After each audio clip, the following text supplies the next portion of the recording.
അന്യഗ്രഹ ജീവികളെ തേടിയുള്ള അന്വേഷണം എന്നും ഒരു കൗതുകമാണ് നമുക്ക്. അതിനൊരു അടിസ്ഥാനം എന്നോണമുള്ള ഒന്നാണ് വോ സിഗ്നൽ. ഇതൊരു ശക്തമായ നാരോബാൻഡ് റേഡിയോ സിഗ്നലാണ്. 1977 ഓഗസ്റ്റ് 15 അമേരിക്കയിലെ ഓഹിയോ സംസ്ഥാനത്തെ ബിഗ് എയർ റഡാർ ടെലസ്കോപ്പ് വെച്ച് ഒരു സിഗ്നൽ കണ്ടെത്തി.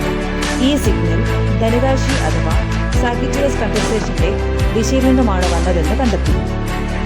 ജ്യോതിശാസ്ത്രജ്ഞൻ ആയ ജെറി ആർ ഇഗ്മാൻ ഈ റെക്കോർഡ് ഡേറ്റ വിശകലനം ചെയ്തു. ഈ സിഗ്നലിന്റെ ദൈർഘ്യം തന്നെ 72 സെക്കൻഡുകൾ മാത്രമായിരുന്നു. അതിന്റെ ഇന്റൻസിറ്റി 6EQUJ5 ആയിരുന്നു. ഈ മെസ്സേജ് അദ്ദേഹം പ്രിന്റ് ഔട്ട് എടുത്തിട്ട് അതിന് കമന്റായി വോ എന്ന് എഴുതി. അതാണ് പിൽക്കാലത്ത് വോ മെസ്സേജ് എന്നറിയപ്പെട്ടത്.